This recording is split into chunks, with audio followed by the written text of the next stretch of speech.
flurry of Lewis's attack.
What's happening, my people? It's Cass Sports again, back for another afternoon with the family. Now, as usual, before I get started, let me give a shout out to the JBT community. It's just boxing talk. We're a group of people who just love to talk boxing. And we're always looking for others to join us. And you don't have to have a podcast. The only requirement is you just have to love to talk boxing. That's all. Miss Cass, #JBT. Just do boxing. Mike Mazik, Donnie Williams, Mike Rim. Salute to everyone and welcome to another episode of Cass Sports, the Box Historian. Today, the junior welterweight division in boxing. And you know what time it is. If it's Monday through Friday, 2 p.m., it's The Boxtorian, bringing you all that boxing history. Boxing is the greatest sport of them all. That's why we love it. Can't get enough of it. How's everyone? This is the Tuesday afternoon edition of Cass Sports, the Boxtorian. Appreciate everybody stopping by today that's in the building so far. We're going to get started talking about the junior welterweight division around 2:30. We got some highlights of boxing history we're going to talk about until then. But everybody okay today? It's still early in the week. Last day of the year. Okay. I got to find out what we got going on tonight. It's supposed to be some kind of joint JBT show to bring the new year in. I don't have all the details yet, but I will by tonight. But let's talk about some highlights of boxing history. Trump in the building. What's up, Trump? Happy New Year to Trump. Happy New Year to everybody. Pardon me. I'm sorry. Happy New Year, everybody. I should have started out with that because we are right up on 2025. Okay? And looking at boxing, we starting out on fire. So we'll have to see what happens. Should be a good year. David versus David. It's just 1 month in. Y'all know I got David in that one, right? Yep. David will win. If it's not a draw, David will definitely win. Okay. Let's salute to everybody. Let's talk about some highlights of boxing history. We left off at 1985 yesterday, right? So let's start with 1985. Okay. So on March 6, 1985, future heavyweight champion Iron Mike Tyson turns pro at 18 years of age. He knocked out Puerto Rican Hector Mercedes in the first round to win his first professional fight. Iron Mike, first fight was a knockout in the first round. How fitting is that? Tax Day, April 15th, 1985. The war happened. Marvelous Marvin Hagler retains his undisputed world middleweight championship with a 3-round knockout over Thomas the Hitman Hearns in Las Vegas. Round 1 of this fight is considered the greatest round in boxing history by many people. And the fight was fight of the year. 3-round fight of the year. That was the same year we had the 15-round fight between Michael Spinks and Larry Holmes. You know, that 3-round fight, one fight of the year over that. We had Jose Ramirez, the other Jose. He went up against Hector Camacho that year in a 12-round fight. And this 3-round fight, one fight of the year over that. So a great fight. Hagler and Hearns. April 26, 1985. 6 months after becoming professional, Jeff Fennick wins his first of 3 world titles, knocking out IBF World Bantamweight champion Satoshi Shingaki in the 9th round in Australia. 6 months. You know, Jeff Fennick, he was an Australian. 6 months after he turned pro, he won his first championship. Wow, how did he even get a shot? Man. Okay.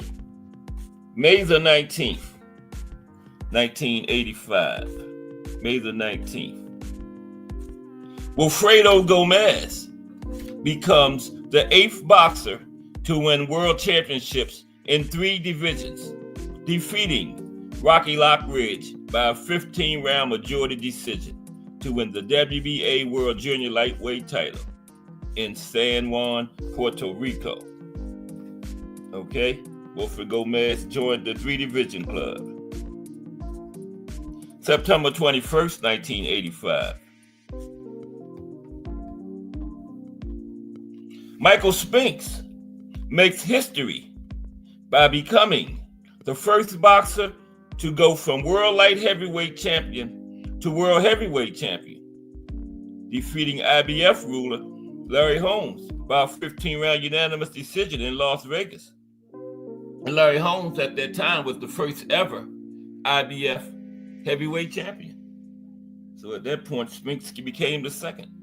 On that same card, Julio Cesar Chavez dedicates his successful defense of his WBC World Junior Lightweight title over Dwight Pratchett to the victims of the Mexico City earthquake of September 19th, 1985.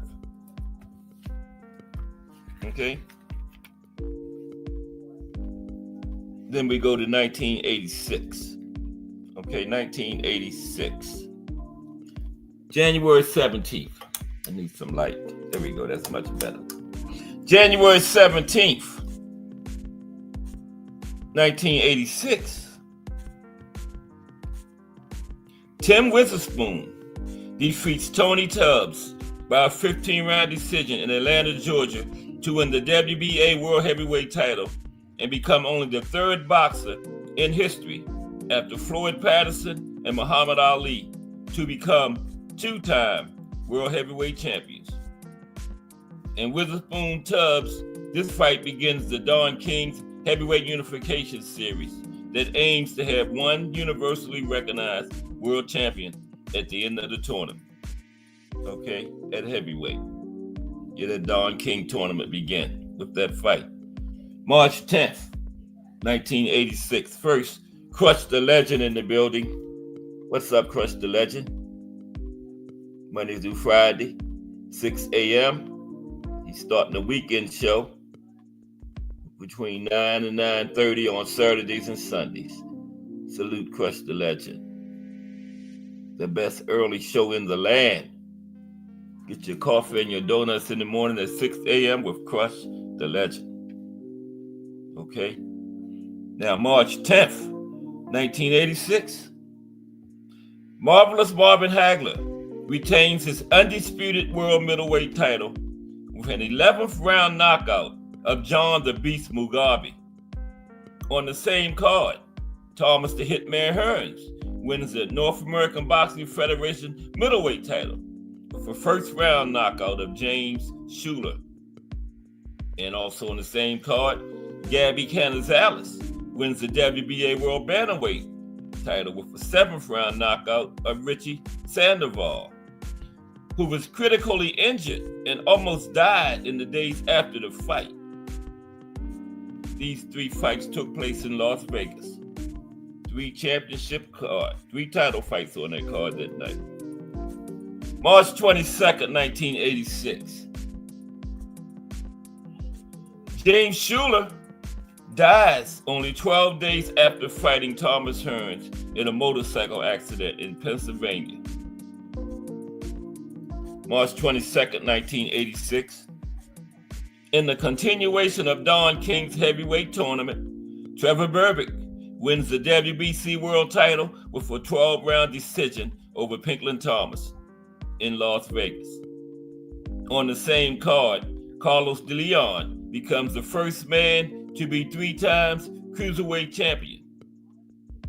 He beat the WBC world champion Bernard Benton by decision.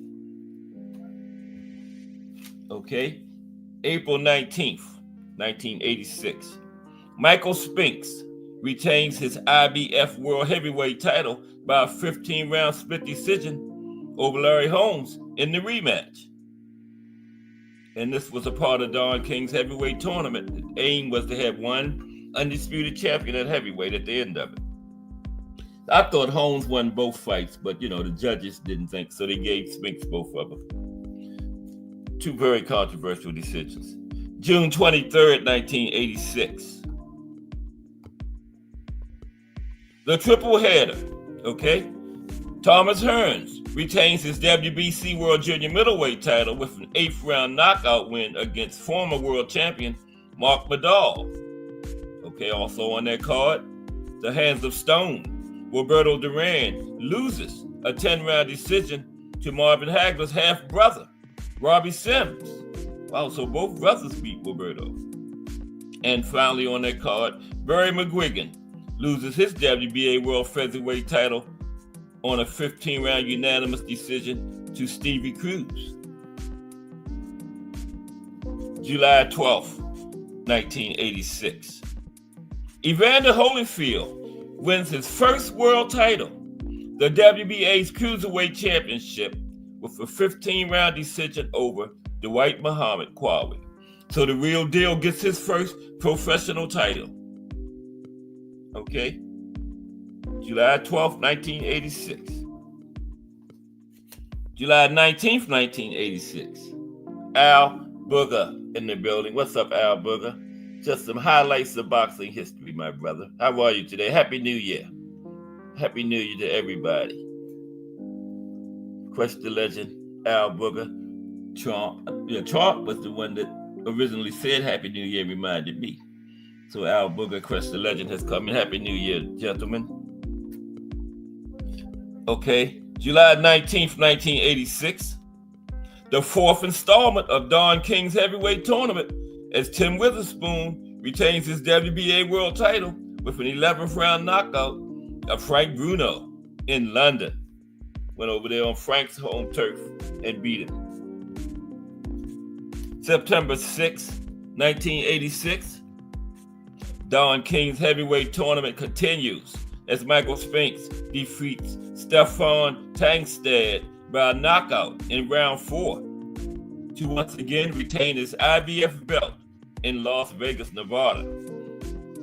And November 22nd, 1986. In the words of HBO boxing commentator Barry Tompkins, and we have a new era in boxing when Mike Tyson becomes the youngest world heavyweight champion in history, beating Trevor Berbick by knockout in round 2 to take the WBC World Championship.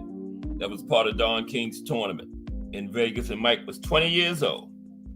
November 22nd, 1986, and that record still holds to this day. 20 years old, the youngest heavyweight champion ever. Finally, December 12th, 1986. In the next chapter of Don King's heavyweight tournament, James Bone Crusher Smith becomes WBA World Heavyweight Champion, defeating Tim Witherspoon by knockout in round 1 in New York City. Let's go to 1987. We're going to finish up the 80s today, okay? 1987. March 9th, 1987. The Hitman, Thomas Hearns, becomes the 9th boxer in history to win world titles in 3 divisions, and the first American to do so since Henry Armstrong. And Henry Armstrong was way back in like the 30s, man. Hearns was the first American in all those decades to win 3 titles. And Hearns knocked out WBC World Light Heavyweight Champion Dennis Andres, born in Guyana but a British resident, in round 10 in his hometown of Detroit, Michigan. On that same card, after a 10-year absence, George Foreman returns as he beats Steve Zuski by TKO in round 4 in Sacramento. George Foreman returned on that card in 1987. That was June 9th. Okay? All right. April 6, 1987. In what is considered by many to be the greatest comeback in boxing history, Sugar Ray Leonard comes back after 3.5 years without fighting to outpoint Marvelous Marvin Hagler and win the undisputed World Middleweight Championship in Las Vegas. Leonard becomes the 10th boxer in history to be world champion in 3 different divisions. And he went on to win 2 more divisions. He had 5 before it was all over with. May 30th, 1987. Don King's heavyweight tournament continues as Tony Tucker defeats Buster Douglas to win the IBS World Heavyweight title that had been vacated by Michael Spinks.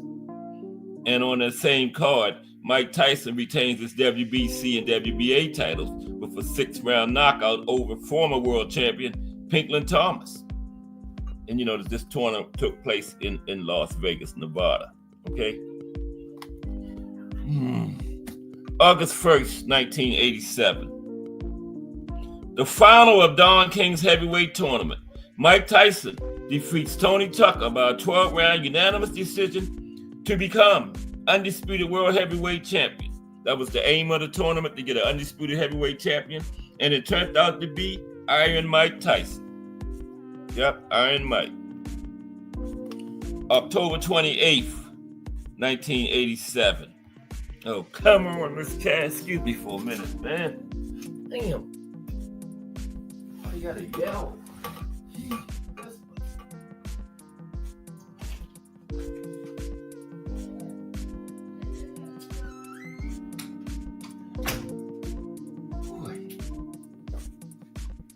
every day at 2. She gets loud every day at 2. Quiet all morning. Gee. Sorry about that. I know y'all could hear her. Y'all could hear her outside somewhere. But let's continue. Okay. Sorry about that. Let's go to 1988. January 22nd, 1988. January 22nd, 1988. Mike Tyson retains his undisputed World Heavyweight Championship with a 4th-round knockout win against former world champion Larry Holmes in Atlantic City, New Jersey. We're going to go to 80, finish up the 80s. March 4th, 1988. At Las Vegas, Nevada, Michael Moorer began his professional boxing career with a 1st-round knockout of Adrian Riggs at 2:26 of that round. Michael Moorer began his career, and you remember that was the man that George Foreman knocked out in 94 to become champion again. At that time, the oldest champion at 45. March 7th, 1988, Jeff Fennick, the Australian, becomes the 11th boxer to win world titles in 3 different divisions, knocking out former world champion Victor Callejas in 10 rounds in Sydney, Australia, for the vacant WBC World Featherweight title. Okay, June 27th, 1988. Iron Mike Tyson retains his undisputed World Heavyweight title with a 1st-round knockout of former world champion Michael Spinks in Atlantic City, New Jersey. And 1st-round knockout at 90 seconds of the 1st round. It was over. Jay Hardcore's mother fainted. It went by so fast, remember? July 29th, 1988. In an extremely controversial fight, Colombia's Thomas Molinari becomes WBA World Welterweight Champion by knocking out Marlon Starling in 6 rounds in Atlantic City, New Jersey. Now, Starling's camp protested that the knockout punch had landed after the bell to end the round. Therefore, it should not have counted. After further review, the WBA agreed with Starling's camp, but decided not to withdraw recognition for Molinari as world champion. Why not? It's for the WBA belt, and they agreed it was after the bell, but they left him as world champion. Boxing has always been crazy. Boxing has always been crazy, man. They reviewed it and saw that it was after the bell, but still left the man as world champion. They should have declared a rematch or something. But let's do 1989, and then that's it, okay? February 24th, 1989.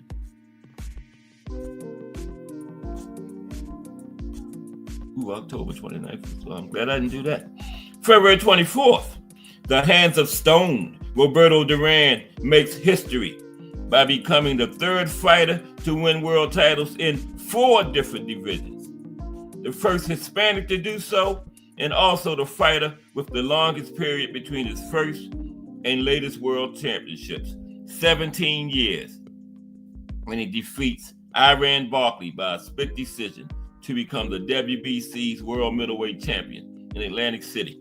And those 3 fighters, he became the 3rd, right?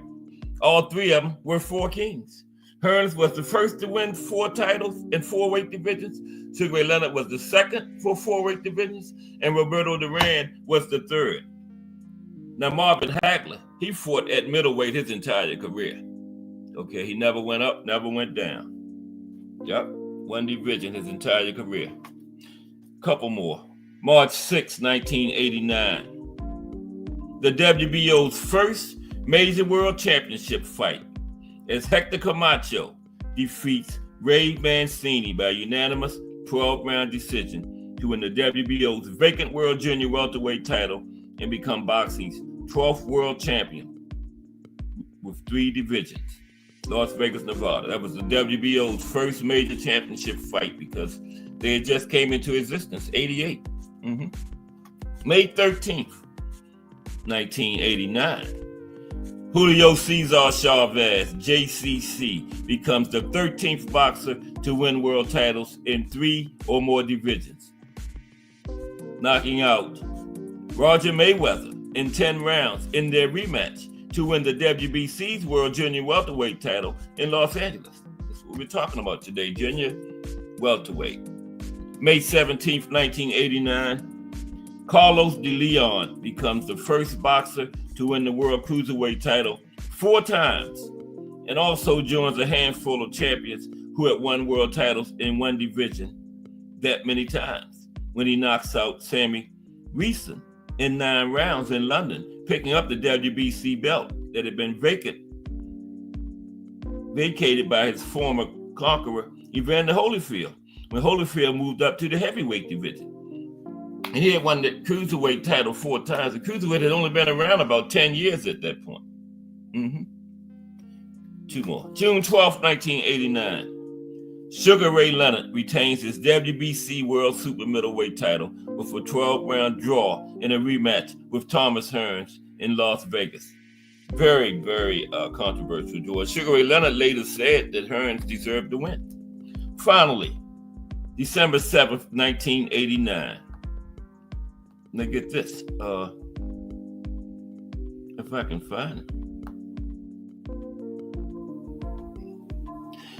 The decade in boxing finishes almost where it started, as Sugar Ray Leonard defends his WBC World Super Middleweight title with a 12-round unanimous decision victory over Roberto Duran in their 3rd encounter. And Roberto Duran and Sugar Ray Leonard fought one of the first fights of the decade in the 80s. Remember when Duran beat Sugar Ray? And they fought the final fight of the decade, Sugar Ray Leonard, Roberto Duran. And we're going to end it right there and start with 1990. Start with the 90s tomorrow. Start with the 90s in the new year. Yep, okay. The junior welterweight division in boxing. We are first going to do a little history of it, okay? I forgot again. Forgot to show my historic picture. Why didn't somebody remind me? Here it is. It's the 4 kings, you know. From the 80s, 4 kings of boxing. There they go. Hitman on the left, Hagler in the center, Sugar Ray on the bottom, the hands of stone, Roberto Duran on the right. I forgot again. Okay, but the junior welterweight division in boxing is what we're doing today. Excuse me for 1 minute, please. Oh, God.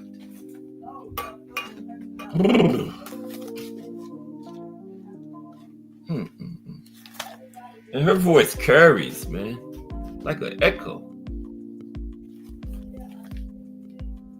Give me like 2 minutes, please.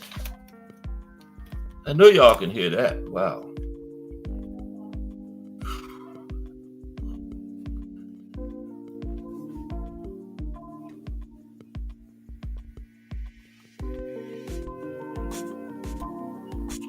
Man. Okay, I got it. Here we go. First, we start out with a little history of the junior welterweight division. Okay, but how's everybody doing today? This is the last few hours of 2025. I was watching the news like Saturday. They said people were already camping out up there in New York where the ball drops, Times Square. They've been up there since Saturday, camped out so they could get a good spot. That's crazy. The best spot is watching it on TV, right? Yeah. And then with all this stuff going on in the world, that'd be the perfect place for a terrorist to open up. You know? So I would not be there. Too much going on to be up in big crowds nowadays. But let's talk about this. I just thought that was amazing. It was up there Saturday for something that's going to happen tonight. But you know, some people love that type of stuff. Junior welterweight.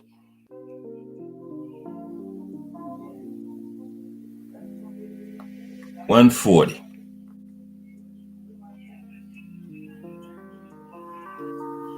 Had some great champions and great fights in that division over the years. Aaron Pryor, Alexis Arguello. I got like 10 fights. When we get into it a little bit, we're going to talk about it happened in that division. Javante Davis, Burials. How about the two Jack Catterall, Josh Taylors? I think Jack Catterall won both of those, but he got robbed in one of them, remember? Okay, let's go. 2:30.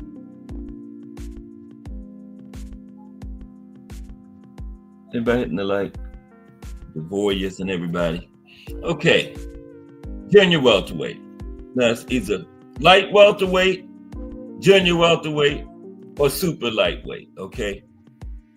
Now, in professional boxing, junior welterweight is contested between the lightweight and welterweight divisions, okay? In which boxers weigh above 135 pounds and up to 140 pounds. Now, the first champion of the junior welterweight class was Pinklin Mitchell in 1922. So he was only awarded his championship by a vote of the readers of the Boxing Blade magazine. That's how they awarded the champions back then. By the readers, they voted in the magazine. Now, there was not widespread acceptance of this new weight division in its early years, and the New York State Athletic Commission withdrew recognition of it in 1930. Now, the National Boxing Association continued to recognize it until its champion, Barney Ross, relinquished the title in 1935 to concentrate on regaining the welterweight championship. Now, a few commissions recognized fights in the 1940s as being for the junior welterweight title. But the modern beginnings of this championship date from 1959, when Carlos Ortiz won the vacant title with a victory over Kenny Lane. Now, both the World Boxing Association, WBA, and the World Boxing Council, WBC, recognized the same champions until 1967, when the WBC stripped Paul Fuji of the title and matched Pedro Adig and Adolph Pruitt for their version of the championship. Now, Adig won a 15-round decision in the international boxing. Adig won the first WBC version of it. Then the International Boxing Federation, or the IBF, recognized Aaron Pryor as its first champion in 1984. Hector Camacho became the first World Boxing Organization, WBO champion. We just talked about that, right? With his win against Boom Boom Mancini in 1989. Okay? And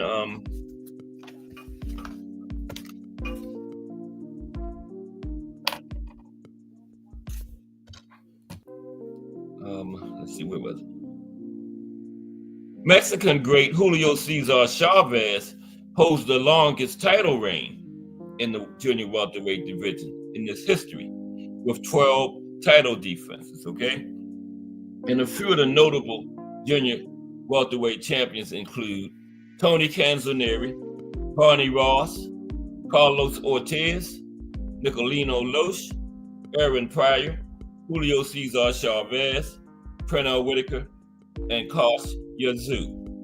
Okay, just a few of the great champions that's reigned in that division over the years.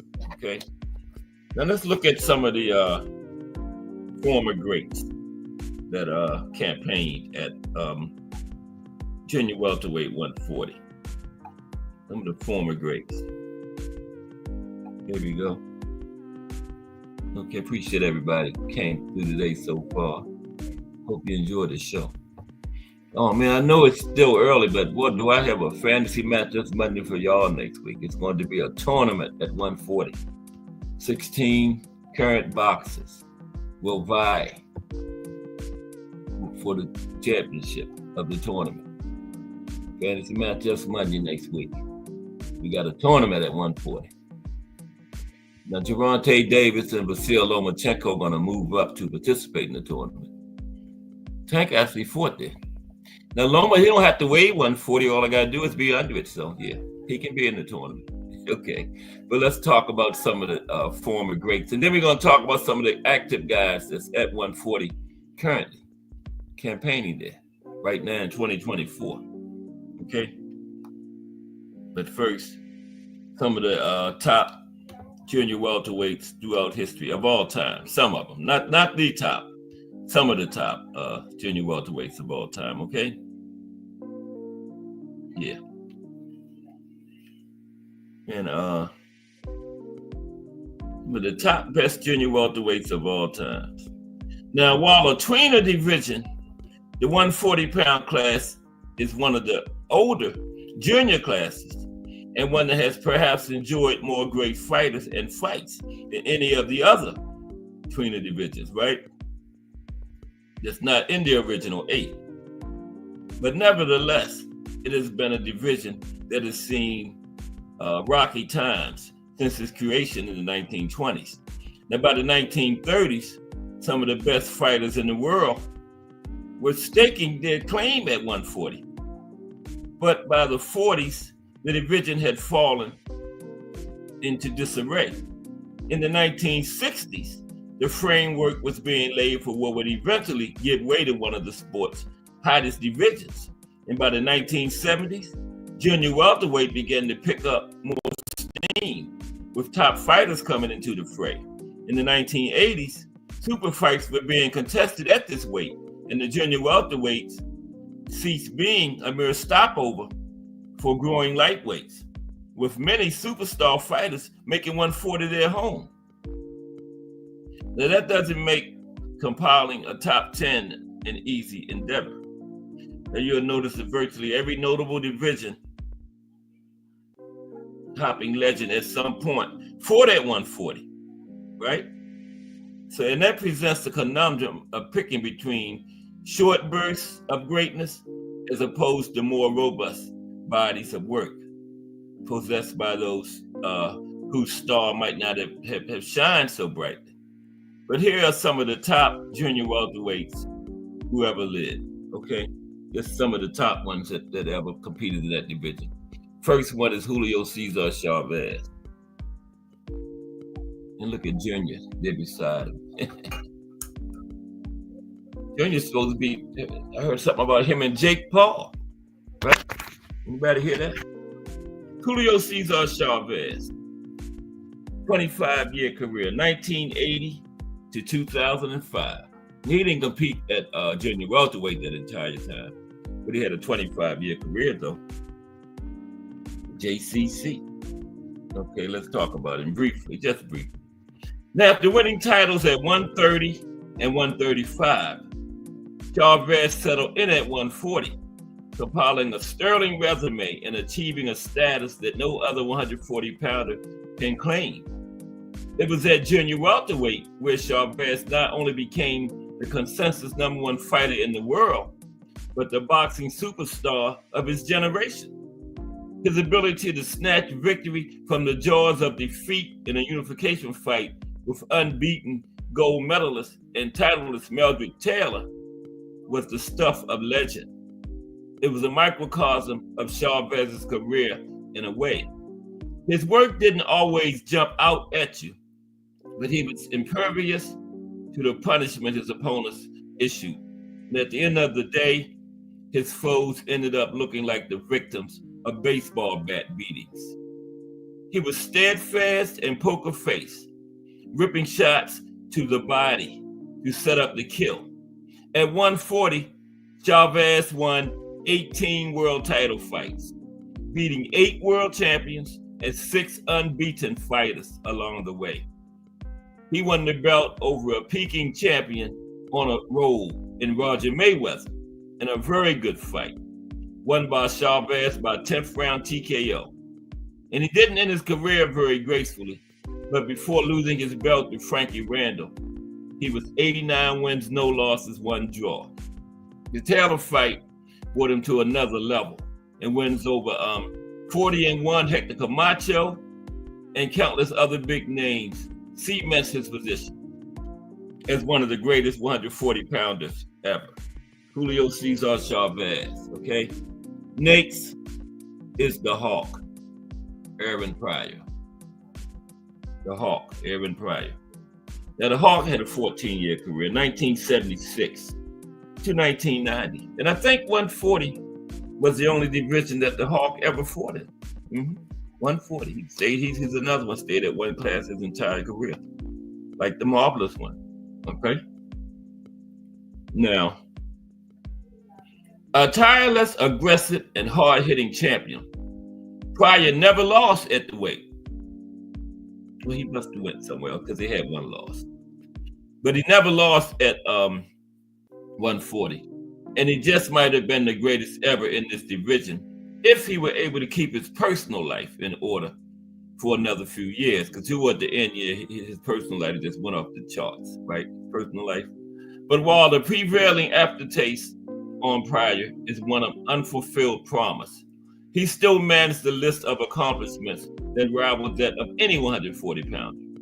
And when it counted most, Pryor didn't merely outpoint or edge his adversaries, he tore their hearts out. He climbed off the canvas and overwhelmed number 3 all-time, Antonio Cervantes, to win the title in 1980. And when he beat Alexis Arguello, many considered the Nicaraguan to be the pound-for-pound number 1 guy in the sport, right? Talk about black bottles and weight all you want. Pryor won because he was simply better. Okay, he had Emmanuel Stewart, the second fighter, and stopped him earlier. And Emmanuel Stewart, everything was above board with him. With the black bottle, they claim he stopped Aguero in the 13th round. With Emmanuel Stewart, he stopped him in the 10th round, right? And he was just better than Aguero, right? And when the counterpoint to that argument is the great Aguero, that counts for a lot. Pryor's 14th round knockout was the fight of the decade of the 80s and did a lot to legitimize this division, him and Aguero fights, yeah. And the undefatigable Pryor won 11 title fights at 140. 11 title fights. Next is Antonio Cervantes. Antonio Cervantes. On the left. There's Antonio on the left. Okay, 1 minute. After we talk about these, we got 10 former guys. We're going to have some active guys we're going to cover today, too, like we do every Tuesday.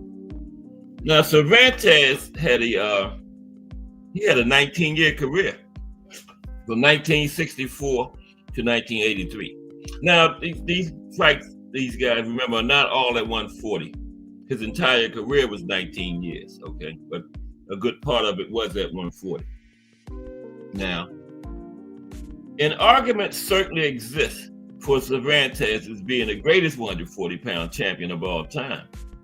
He basically ruled for the entire decade of the 70s. Called himself Kid Pambalay. He turned pro in 1964, and by 1971, was swapping punches with one of the all-time great junior welterweights, Nicolino Loach.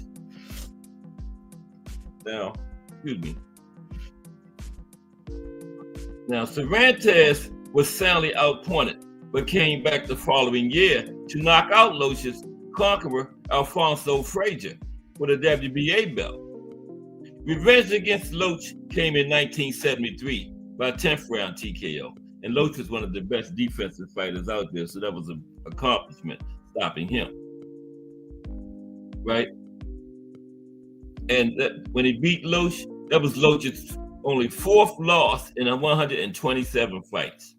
The more defenses mounted, including a wide decision over 45-2, Esteban de Jesus, the legendary Esteban de Jesus, the only man to beat Roberto Duran in the 70s, okay? Cervantes beat him. And De Jesus was 45-2 at the time. After 10 defenses, Cervantes was shocked by 17-year-old Rafa Benitez in 1976. That's when Rafa became the youngest fighter ever. He beat Antonio Cervantes, and that record still stands to this day, 17 years old. Now, Cervantes reclaimed the vacant belt the following year after Benitez moved up, and he got back to the business of defending his belt. A half dozen more defenses took him to 1980, where an aging Cervantes dropped Aaron Pryor before being stopped himself in the 4th round. But he did put the Hawk down. The Hawk went down a lot earlier in fights, though. Next, it's Kostya Tszyu. Kostya Tszyu. Tim's father. Okay. There's Kostya. But that was Tim at first when I was making the picture. I was like, but then I read under it said Kostya. Now, Kostya, he fought from 1992 to 2005. Okay. They're one of the greatest amateurs in history. Tszyu didn't waste time in the paid ranks, taking on world-class opponents right out of the gate. Other than a bizarre TKO loss to Vince Phillips and a loss in his final fight, Tszyu was the hallmark 140-pounder of the post-Chavez era. Now, the first fighter in the age of rampant alphabet titles to become undisputed champion at 140. Tszyu beat Juan Laporte, Sammy Fuentes, Livingstone Bramble, and Hector Lopez before winning the title. He emphatically snatched the belt with a 6-round stoppage of IBF champion Jake Rodriguez. Defenses came against aging Roger Mayweather and 4 others before the Phillips setback. Vince Phillips beat him. It's unfortunate that Tszyu never had a chance to avenge that defeat. He was older than 2. But he came back stronger, adding some smoothness and refinement to his aggressive and hard-punching style. Stoppage wins over 52-3, Rafael Ruelas, 28-1, Dios Bellis Hurtado, and 43-1, Miguel Angel Gonzalez restored some of his luster before Tszyu really kicked it into gear. A 6-round TKO of aging Julio Cesar Chavez led to a big title unification win over Shambo Mitchell and a whitewash of tough Octay Burkhall. Let me get my glasses out. Okay, there we go. Then a fight that consolidated the belts, Tszyu faced Zab Judah. We all know about that one, right? Yeah. Many fancied the unbeaten Judah's prospects, but Tszyu exited the ring as undisputed champion after smashing 2nd-round TKO. A trio of defenses followed before the 35-year-old Tszyu was knocked off his throne by Ricky Hatton. From 1995 to 2004, Tszyu won 15 world title fights at 140. Okay? Next, we go back a ways. The legendary Barney Ross.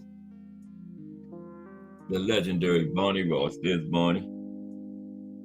Barney fought 9 years, 1929 to 1938. Now, forerunner in the sense that he was one of the first true greats to lend his name to the furtherance of this division. At the same time, Ross's exit from the weight class also signaled a long swoon for 140. Ross's legacy at 140 can be hard to gauge, with some of his biggest wins being both for the lightweight and junior welterweight titles. Okay? Yeah, both titles was up a few times when he was in that division. But with a pair of wins for the 140-pound title against Tony Canzoneri, a man many rank among the 10 greatest fighters who ever lived, it's really hard to not take those kinds of wins seriously. Go-in wins against Sammy Fuller, Billy Patrol, Frankie Click, and Henry Woods. And Ross racked up quite an impressive pedigree at 140. The first fighter to simultaneously hold titles in 3 different weight classes. Yeah, Ross was the first one to do that before Armstrong. Ross defended the 140-pound crown 10 times and never lost at 140. Okay? Never lost at 140.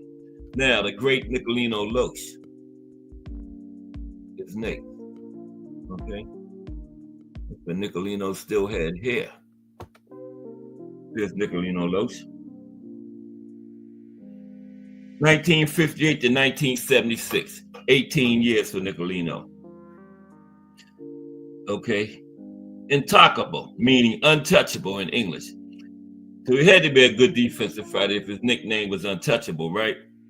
Now, he was a hyperbolic but it was a hyperbolic nickname, but not by much, right?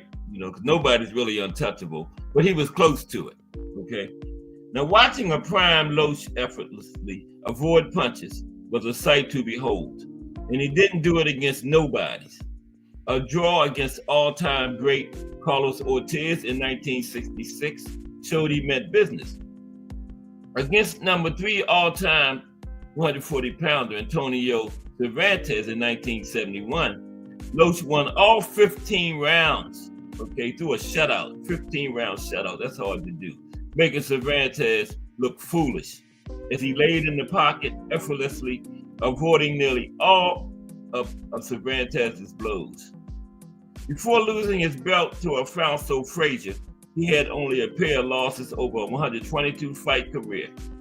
He first won the title over Takeshi Paul Fuji, a man who just missed making this list.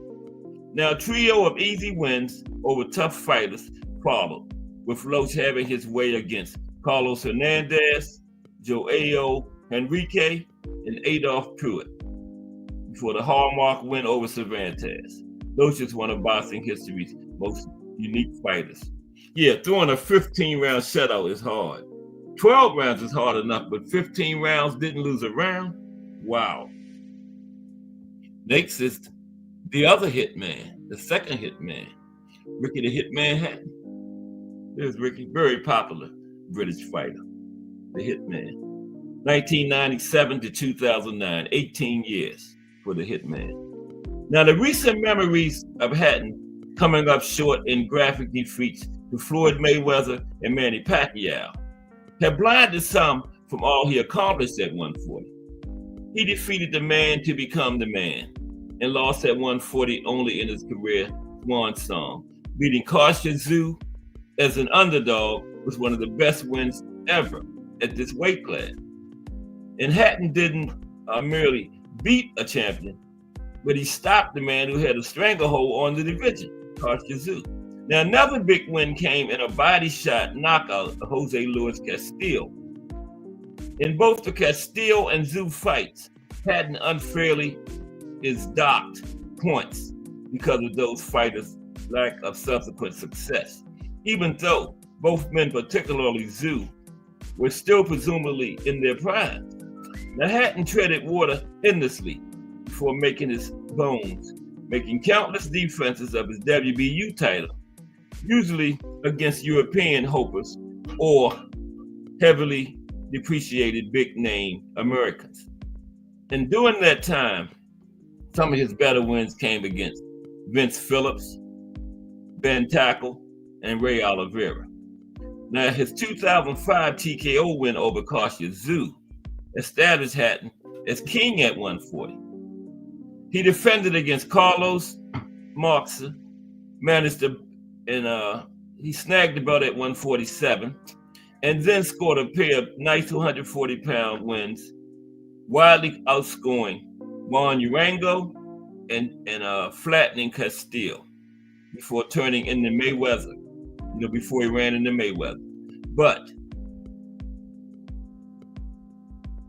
before losing to Pacquiao, Hatton still snuck in a win over Juan Lezcano in his final shining moment in the ring.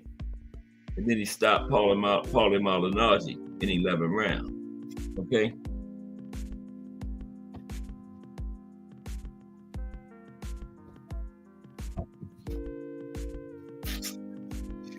Excuse me for a minute.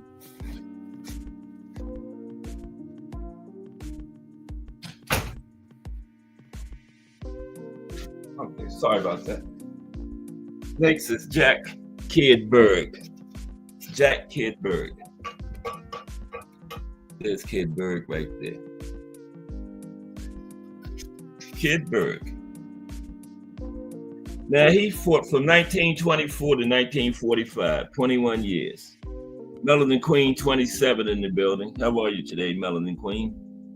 Talking about the junior welterweight division today. And Jack Kid Berg is next. He fought from 1924 to 1945, fought in parts of 3 different decades. Jack Kid Berg. And if we got like 2 more, then we're going to talk about some of the active fighters that's fighting today at 140. Okay.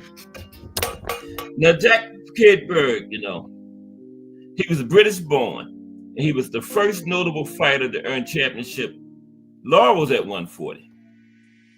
A beating of legendary Tony Canzoneri set up a title shot at 140, where Berg won the title with a stoppage, a reigning champion, Mushy Callahan. His first defense came against tough Joe Glick. After 6 defenses, Berg ran into old nemesis Canzoneri, who took his title with a 3rd-round knockout. Then Berg came up snake eyes in the rubber match with Canzoneri, but he was a good champion with some huge wins and the clear choice as OG of the junior welterweight class. Meldrick Taylor. This is Meldrick. One of those fighters whose legacy requires a close and discerning look. On one hand, Taylor lost the biggest fight he ever had in this division. That was the one against Chavez, where they stopped it with 2 seconds left. Then again, he came 2 seconds from beating the number 1 guy in that weight class, right? With a different referee, he probably beats a dead prime Chavez. And that's not to imply that Richard Steele messed up. Yes, he did. Richard Steele messed up bad. Personally, there's not too many fighters with faster hands than Meldrick Taylor. And while he shouldn't be rewarded for losing the Chavez fight, he still produced an underappreciated body of work in this class. His title-winning effort is highly underrated as he stopped 38-1-1 Buddy McGirt. The only time anyone knocked out McGirt until he was well past his best. And he only had 1 loss when Taylor stopped. And prior to winning the belt, Taylor beat Robin Blake, Harold Brazier, Primo Ramos, and Cubanito Perez. Now, after beating McGirt, he was dominant in a pair of defenses over John Meekins and Courtney Hooper before coming up painfully short against Chavez. Yeah, that was. And finally, Wilfred Benitez. That would have did so much for his legacy if he could have got that win. 2 seconds away, and Richard Steele stopped the fight. Wilfred Benitez, 1973 to 1990. Now, Benitez, he accomplished the most improbable feat on this list, beating Antonio Cervantes for the WBO title at a mere 17 years old, still in high school, and still the youngest junior welterweight champion to date. And this was not a shot Cervantes, as he would go on to register another 6 world title wins after Benitez beat him at 17 years old. And Benitez was well beyond his years. Most super young fighters are known for their energy, power, speed, etc. While Benitez had those traits, what allowed him to get to the top was a radar-like defense. The young Puerto Rican champion had ring wisdom beyond his years. Benitez defended his belt against 25-2-1 Emiliano Villa, and get this, 35-1-1 Tony Petronelli by 3rd-round knockout for both of them. After 15th round stoppage of Ray Guerrero, Benitez outgrew the division. Okay, now let's talk about some of these current fighters that's currently in the division. We're gonna do like a top 10 of the current super middleweight. Okay, junior welterweight. Let's say super middleweight, junior welterweight. Okay. And I know this is going to be controversial, but number one is Teofimo Lopez. Okay, anybody agree with that? Teofimo is number 1. And Teofimo is currently 21 wins, 1 loss, 13 knockouts. The reigning WBO champion, okay? Now, yeah, Teofimo is the current WBO junior welterweight champion. He is also a former WBO, WBA, and IBF lightweight champion. He's known for his confidence and brashness, which some attribute to his father, Teofimo Lopez Sr., who trains and hypes him. Yeah, Teofimo Lopez Sr. is his head trainer and head cheerleader. Lopez represented Honduras, his parents' birthplace, at the 2016 Rio de Janeiro Olympics. And as of 2023, Lopez was ranked as the world's best active light junior welterweight by the Ring Magazine and the Transnational Boxing Rankings Board, the TBRB, and he was ranked second by ESPN. Teofimo is 27 years old and is from Brooklyn, New York. Okay, from Brooklyn, New York. Ranked number 2, might be another controversial.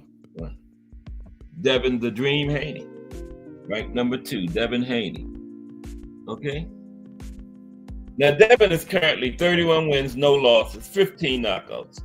Of course, remember the loss to Ryan was taken off of his record. Now, Haney has held multiple world championships across 2 weight classes. He was the undisputed lightweight champion from 2022 to 2023, and the WBC super lightweight title holder from 2023 to 2024. Now, Haney has notable victories over George Kambosos Jr. twice, Vasily Lomachenko, and Jorge Linares. Haney is from San Francisco, California, currently resides in Las Vegas, Nevada. Okay, Devin Haney. Ranked number 3 is Jack Catterall. Now, Jack Catterall is currently 30 wins, 1 loss with 13 knockouts. Now, Catterall is nicknamed El Gato, right? And he is an English professional boxer, right? Now, he held the British title from 2017 to 2018, and he has won multiple regional junior welterweight championships. In 2022, he challenged for the undisputed junior welterweight title, right? And came up short after a very, very controversial decision in favor of the undisputed champion, Josh Taylor. Now, although he's 31 years old, some say Catterall is a rising star in the junior welterweight division. And Catterall is from Chorley, Lancashire, England. Jack Catterall. Ranked number 4 is Richardson Hitchens. Richardson Hitchens ranked number 4 junior welterweight. Hitchens is currently 19 wins, no losses, 7 knockouts. Now, Hitchens is the current reigning IBF junior welterweight champion since December 24. Been the champion for a few weeks, winning a decision over reigning champion Liam Paro. The 27-year-old Hitchens trained under Floyd Mayweather Jr. before signing with Eddie Hearn in Matchroom Boxing in 2022. Now, in his Matchroom debut in November 2022, he won by stopping Yamar Alamo in the 8th round, right? And Hitchens represented Haiti in the 2016 Olympic Games, again in Rio de Janeiro, where he lost to Gary Antoine Russell of the USA. And Hitchens is from Brooklyn, New York. Ranked number 5, Liam Paro. Liam Paro is ranked number 5 at junior welterweight. Paro is currently 25 wins, 1 loss. Only loss came to Hitchens. Has 15 knockouts. Liam Robert Paro is an Australian professional boxer. from Mackay, Queensland, in Australia. In 2024, he held the IBF Junior Welterweight title with a win over Subriel Matias. However, on December 7th, 2024, he lost the IBF Super Lightweight title to Richardson Hitchens in a split decision fight. Should have been unanimous, yeah. Now, Paro is known as an Australian boxing sensation. Earlier this year, Paro won the IBF title by beating the tough, aggressive Subriel Matias, who was thought by many to be the boogeyman at 140. Until he ran into Paros. Yeah. Number 6 is Subriel Matias. Okay. Ranked number 6 is Subriel Matias at junior welterweight. Now, Matias is currently 21 wins, 2 losses, and he has 21 knockouts, 100% knockout rate, okay?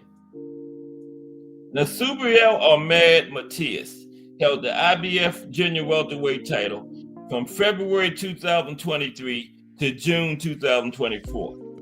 His championship win was the result of years of dedication and hard work, and his electrifying performances inspired fans, especially in his homeland of Puerto Rico. Okay? Known for his relentlessness and determination, Matias has already left a lasting mark on the sport of boxing. And Matias is from Fajardo, Puerto Rico. Ranked number 7 at junior welterweight is Arnold Barbosa Jr. Arnold Barbosa Jr. Ranked number 7. Okay, Arnold Barbosa is currently 31 wins, no losses, 11 knockouts. As of July 2022, the Ring magazine ranked Barbosa the world's 7th best active junior welterweight. Barbosa has described himself as a lifelong Raiders as a football fan, right? Influenced by his father, Arnold Barbosa Sr. In his last fight, Barbosa beat Jose Ramirez by a 10-round unanimous decision. His next contest will be against Jack Catterall on February 15th, 2025. And Barbosa is from Long Beach, California. Arnold Barbosa. Ranked number 8, Albert Puello. Albert Puello, ranked number 8. There's Albert. And Albert is currently 23 wins, no losses, with 10 knockouts. Currently holds the WBC Super Junior Welterweight title. Okay. Now, Puello hails from the Dominican Republic. He's held multiple super lightweight titles. In 2022, he won the vacant WBA Super Lightweight World Championship by split decision, making history for his country by becoming the first super lightweight champion from the Dominican Republic. He held the title until 2023, when the WBA placed him in recess, champion in recess, due to a temporary suspension because Puello tested positive for a performance-enhancing substance. Puello has held the WBC Junior Welterweight title since June 2024. He was elevated to full champion when Devin Haney was declared WBC World Champion in recess.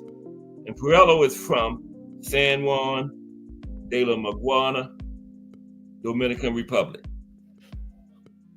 Okay, Dominican Republic. He's from the Dominican Republic. Okay.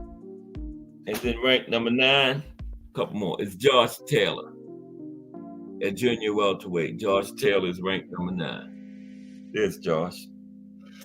Now, Taylor is a former undisputed junior welterweight champion, okay?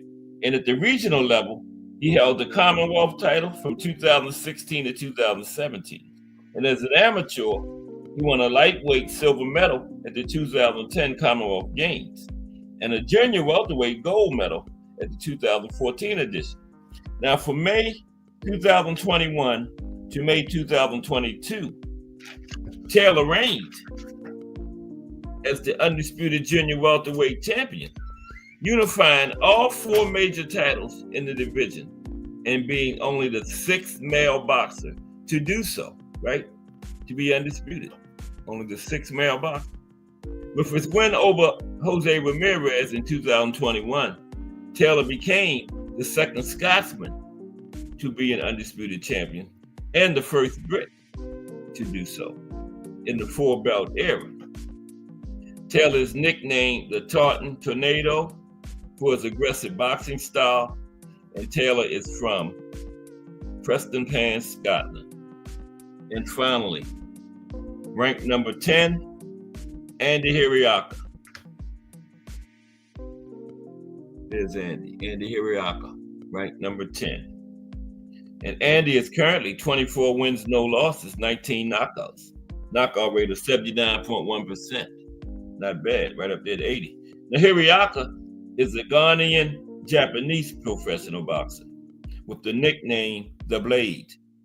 He's the current World Boxing Organization Asia Pacific super lightweight champion. Hiriaka was born in a small suburb of Yokohama in Japan to a Ghanaian father and a Japanese mother. He began his career at lightweight before moving to the junior welterweight division. He won his last outing by 9th round TKO over Ismael Barroso on September 9th, 2012 in Tokyo. Okay, now let's just look at these about 10 fights at in the junior welterweight division. Okay, about 10 fights. We're just gonna just comment on the fights. That's all. Then we run a little short. I got the best boxer in every decade, no matter the division, the best boxer from every decade. Okay, but first, some of the top best fights that happened at junior welterweight. The first one was Aaron Pryor versus Alexis Arguello 1. This fight was on November 12th, 1982 in Miami, Florida. Pryor won a 14th round TKO. Aaron Pryor versus Alexis Arguello 2, September 9th, 1983, Las Vegas, Nevada. Pryor won this one by 10th round TK, 10th round knockout. Okay. Then, the next one, Josh Taylor versus Regis Prograis. These are fights that happened at 140. October 26, 2019, London, England. Josh Taylor won by a 12-round majority decision. Then we had Gervonta Davis versus Mario Barrios, June 26, 2021, Atlanta, Georgia. Davis won by 11th round TKO. There's some good fights that happened at junior welterweight over the years. Josh Taylor versus Jack Catterall. 1, February 26, 2022, Glasgow, Scotland. Taylor won by a 12-round, very controversial split decision. Devin Haney versus Regis Prograis, December 9th, 2023, San Francisco, California. Haney wins by a 12-round unanimous decision. Josh Taylor again. Josh Taylor versus Jack Catterall 2, May 25th, 2024, Leeds, England. Catterall by a 12-round unanimous decision in this one. Liam Paro versus Subriel Matias, June 15th, 2024, San Juan, Puerto Rico.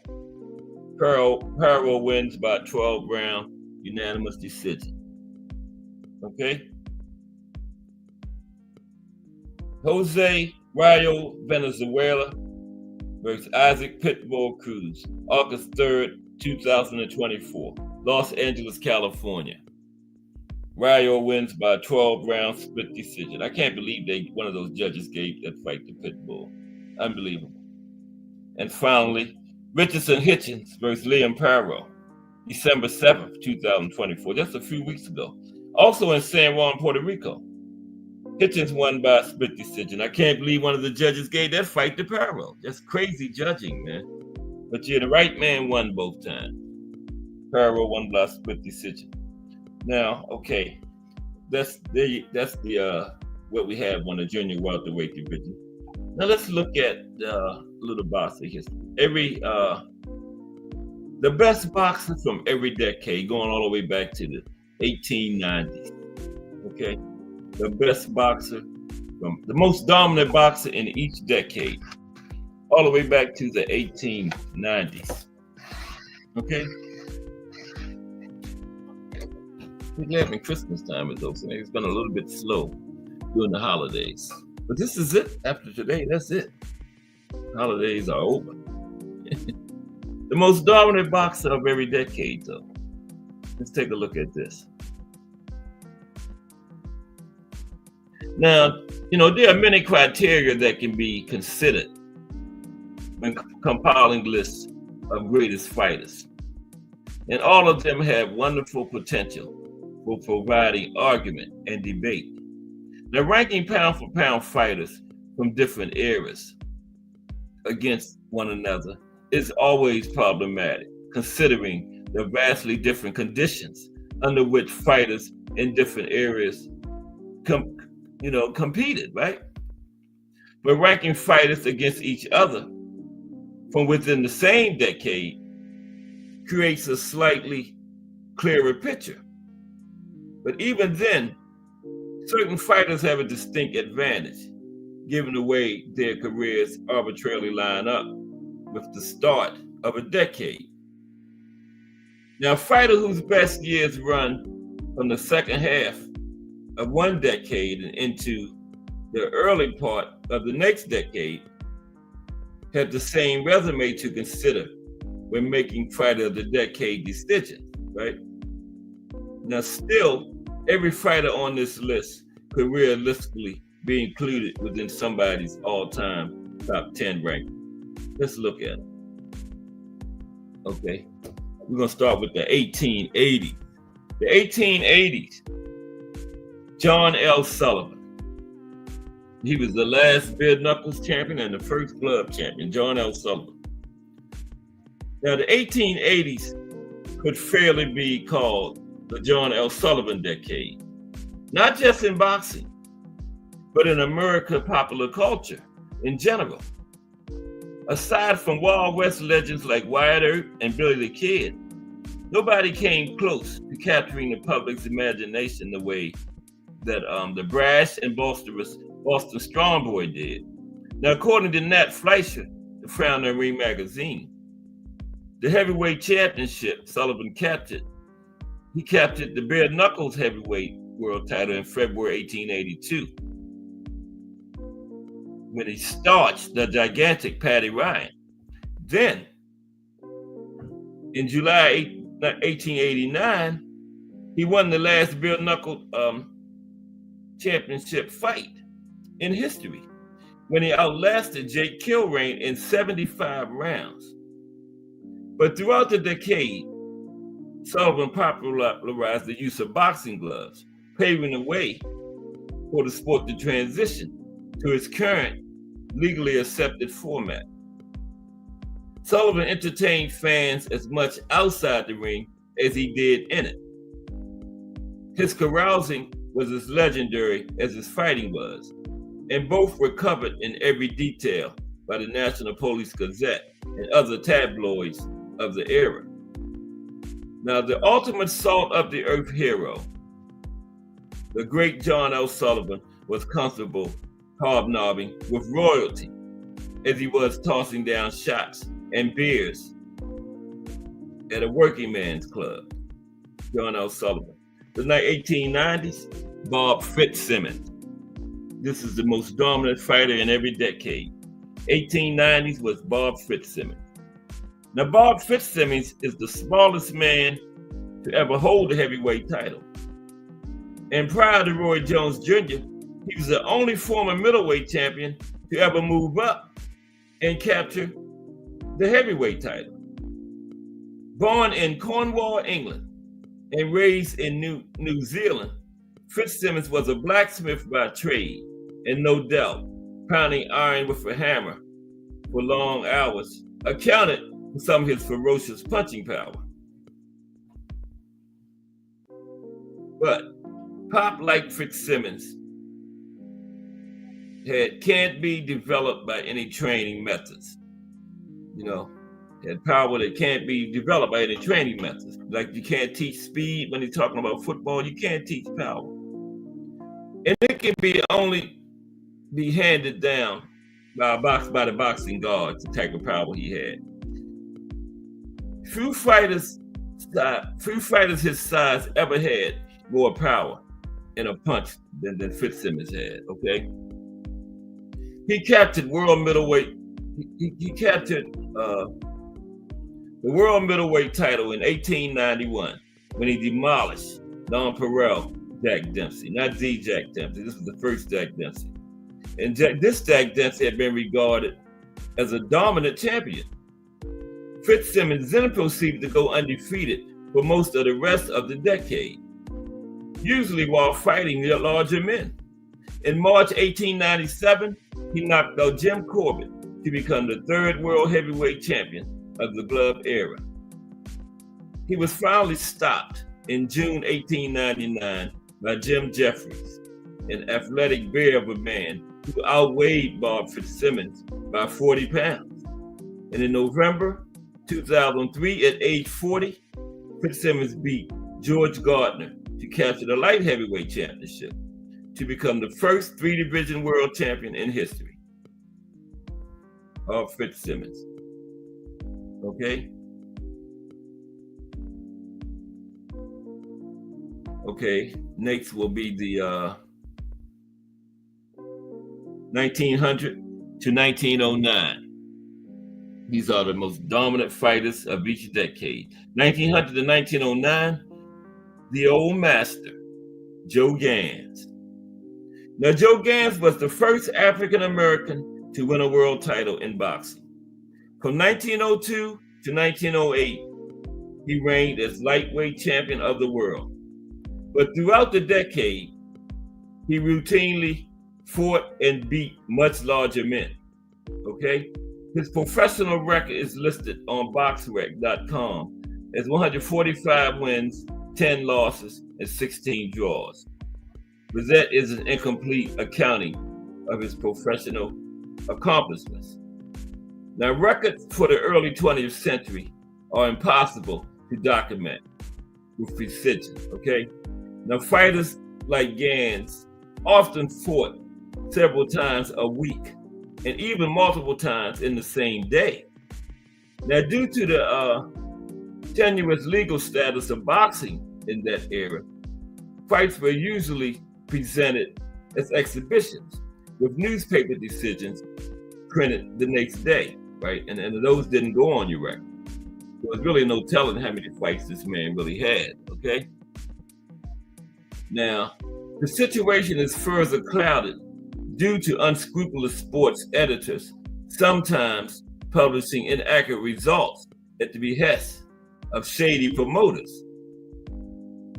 But newspaper records of the era also make clear how dominant he truly was. Known as the Old Master, he was routinely described as the elite fighter of his time. Boxing historian Monty D. Cox has an impressive catalog of contemporary praise for Gans on his website. Okay? Next is 1910 to 1919. Dominant fighter of each decade. 1910 to 1919, Jimmy Wald. Over 90 years after he retired from the sport of boxing, Jimmy Wald is still regarded by many boxing historians as the greatest flyweight of all time. The 5'2", 108-pound Welshman, known as the Mighty Atom, also ranks among the sport's top pound-for-pound punchers, right? 5'2", 108 pounds, ranked as the sport's top pound-for-pound punchers. Okay, just think about that for a minute. Now, from the time of his professional debut in 1911 until the end of 1919, he compiled an official record of 124 wins, 2 losses, with 1 draw, with 94 knockouts, right? Let me see something for a minute. 94 knockouts. Now, that's a lot of fights, so that might be kind of, be right back with you. 940. Come on, calculator. 940.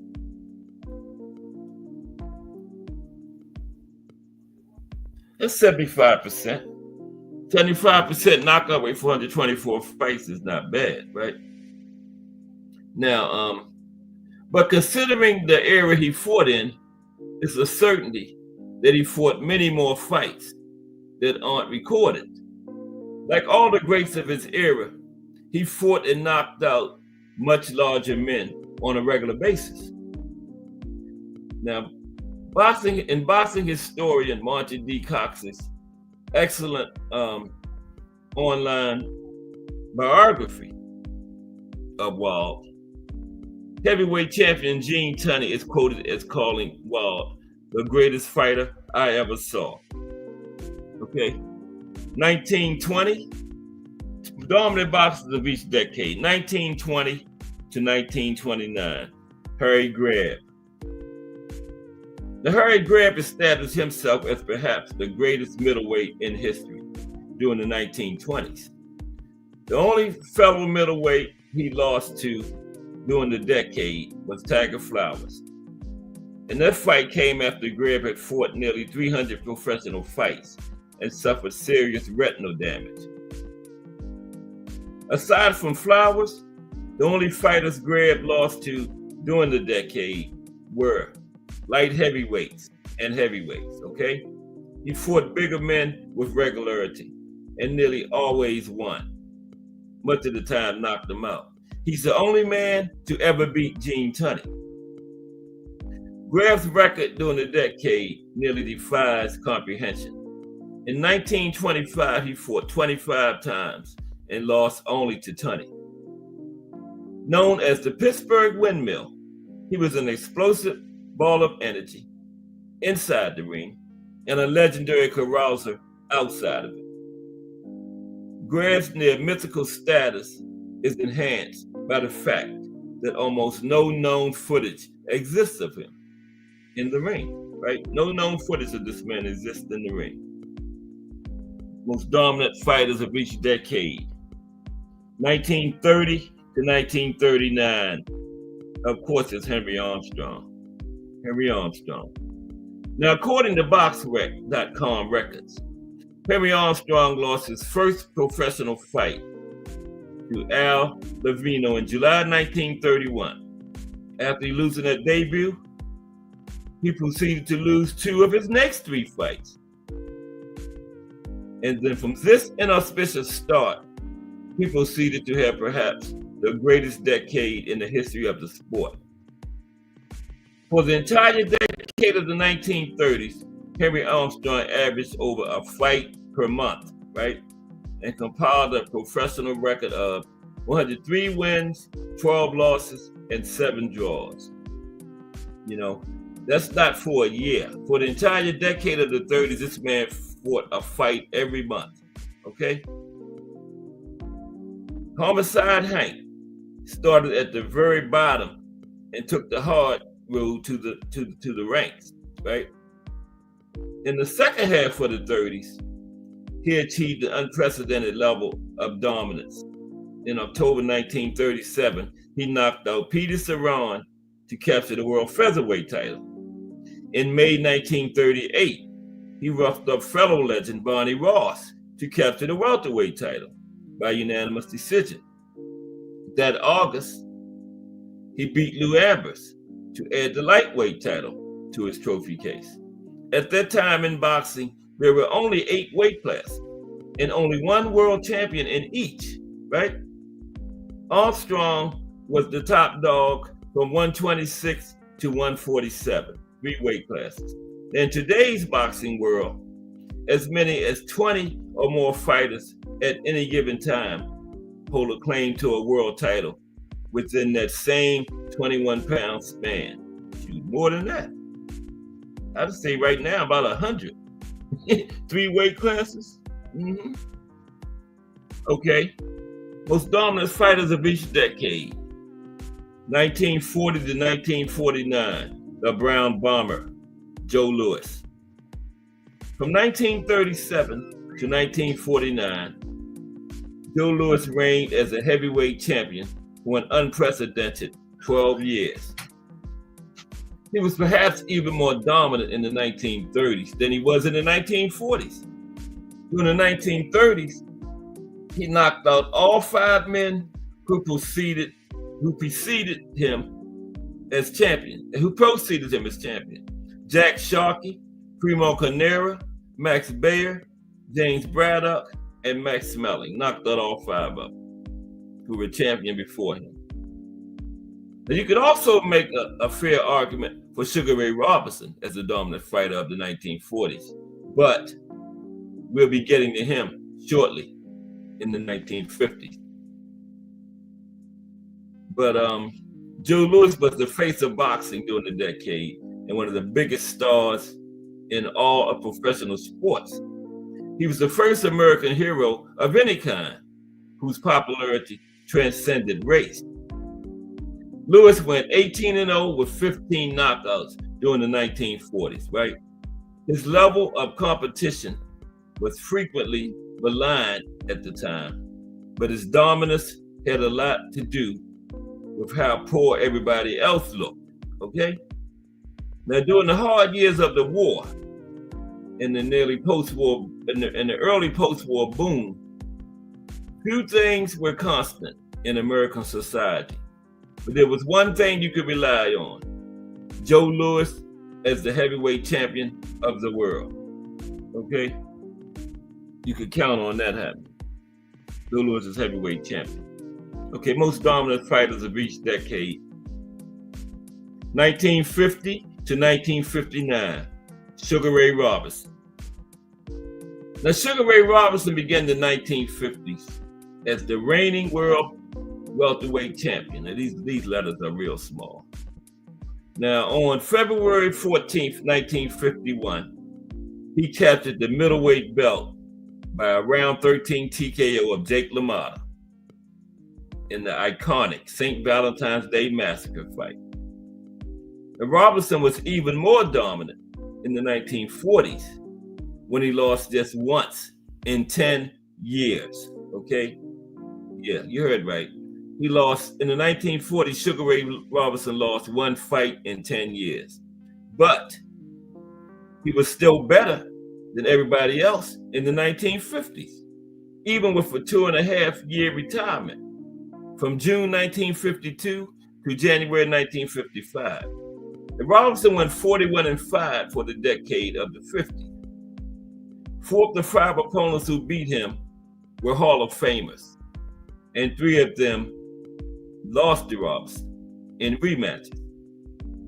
One of them, Joey Maxim, was the light heavyweight champion, and Robinson was far ahead of him on the cards when he collapsed from heat exhaustion after round 13. It was 105 degrees, and before Sugar Ray went down, they had to change referees because of the heat.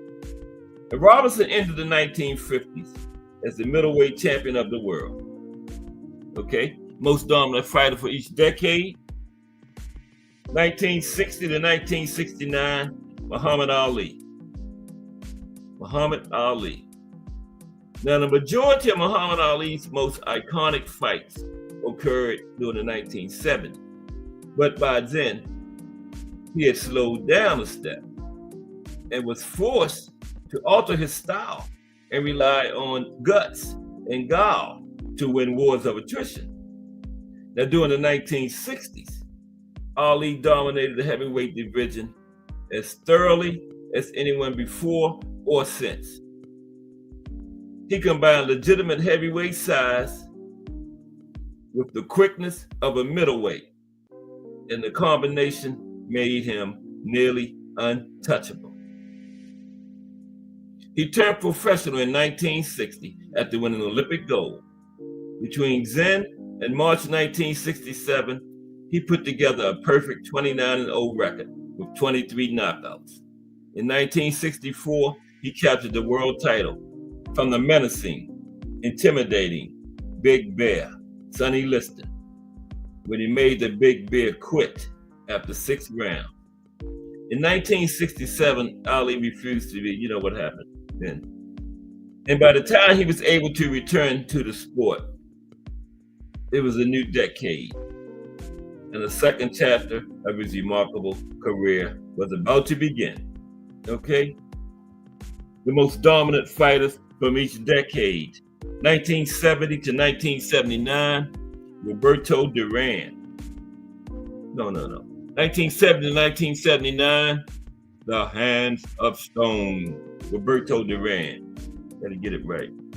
Now, Roberto Duran was involved in some of boxing's greatest moments during the 1980s, a decade in which he collected world titles at welterweight, junior middleweight, and middleweight. Now, that was in the 80s. But he entered that decade already established as an international superstar and a boxing legend, and one of the sport's top pound-for-pound fighters. During the 1970s, Duran had a dominant run to rival any fighter in the sport's history.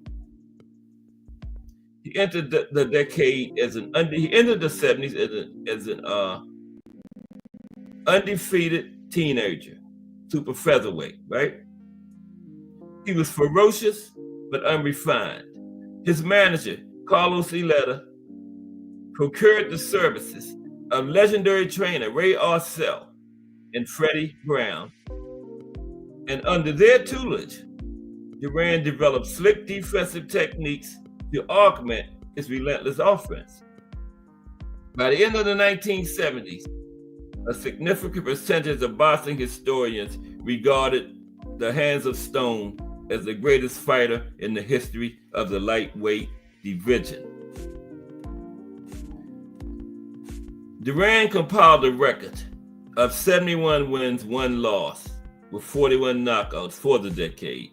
His only loss came by decision to the super tough Esteban de Jesus. Duran won their 2 rematches by stoppage, okay? They had a trilogy. Dominant fighters each decade. 1980 to 1989 is Sugar Ray Leonard. You know, he started out one of the legendary 4 Kings. He started the decade. He had the first fight of the decade with the Roberto Duran. You know, he lost that one and then won the rematch. You know, he had the most 4 Kings fights. I think he was in 6 4 Kings fights. Okay, Duran twice, Hagler, Hearns. He won 4, lost 1, had 1 draw. Okay, he beat all 4 of the 4 Kings. Only man to beat all of them. Only one of the 4 Kings to beat all the others, right? And he almost had the last fight of the decade in 1989 against the same man he had the first fight against, Roberto Duran. They started out, and it was the first and last fight of the 4 Kings series. The Rise Podcast in the building. Oh, I didn't even have the thing turned down. The Rise Podcast is in the building. Salute to the Mighty Rise Podcast. Monday through Friday, 9 p.m. Sundays at 12 p.m. I didn't scroll my chat down. I'm sorry, y'all. Ken Saw Love 1 in the building. Jarrell Hattie. I know if I saw Ken Saw Love 1, I know I was going to see Jarrell Hattie, right? But salute everybody. Happy New Year. We looked at the junior welterweight division today. Now, we ran short, so the backup plan is the most dominant fighter in each decade. Okay, we're up to the 90s. It's Sugar Ray Leonard. Warlock Boxing in the building. What's up, Warlock Boxing? Define Arnie. 1 in the building. What's up, Define Arnie? Happy New Year to everybody.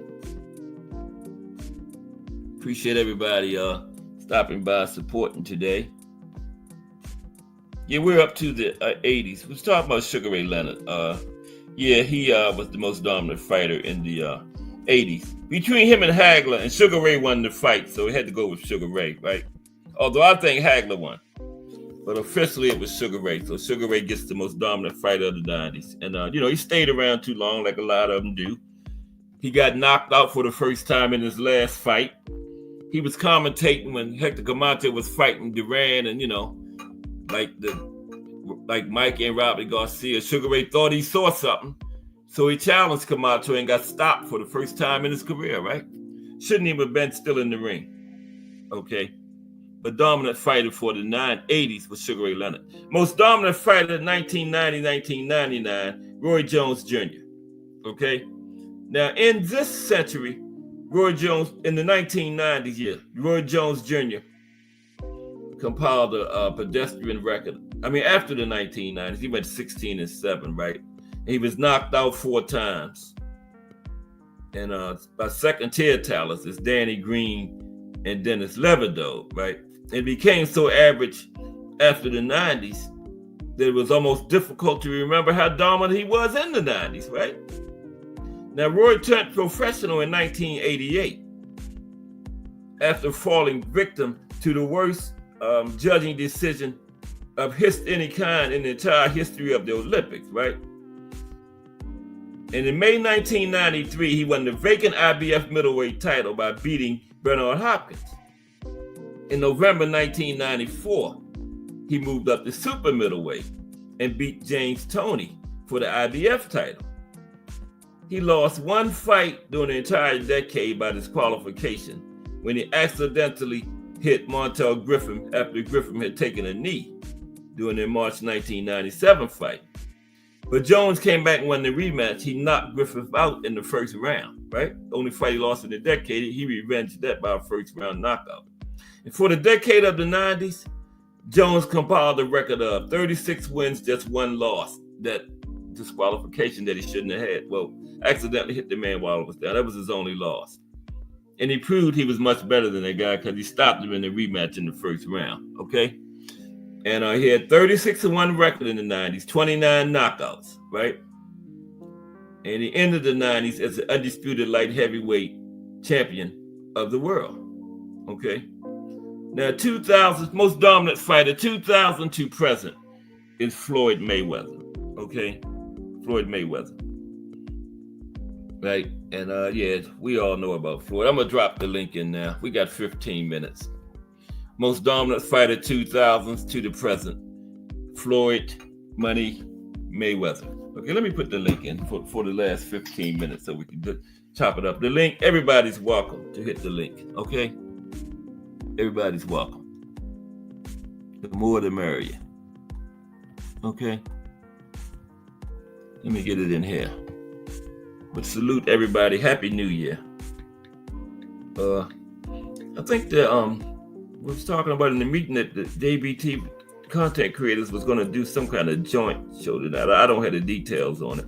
If it is, I got to get the details on it. Okay? But if you ain't doing nothing, that'd be something to do. Hang out with the JBT coming into the new year. I was telling y'all people earlier that I was looking at the news Saturday, and some people were already up in Times Square camping out so they can have a good spot for when the balls drop. Saturday, man. And they're going to stay out there all that time. They've been out they've been out there since Saturday, camped out. Wow. And crazy as it is out here now, that's the perfect opportunity for some fool to take a gun and start shooting up everybody, How crazy these people is nowadays, man. I'm going to be in my house watching the ball drop on TV. That's the best spot right there, right in front of the TV. Right? But I'm putting the link in, and then we're going to chop it up for about 15 minutes or so. Everybody's welcome to hit the link and come up and chop it up. Or chop it down. Whatever you want to do. I ain't mad. Tell you how much you like the show. Tell me how much you hate it. I ain't gonna cry until 4 o'clock if you say you hate it. I ain't gonna let y'all hear a grown man cry. But 401. I'm gonna cry. But yeah, here's the link. Okay. Oh yeah. I thought I had did it wrong. That's right. Yeah. / Yeah.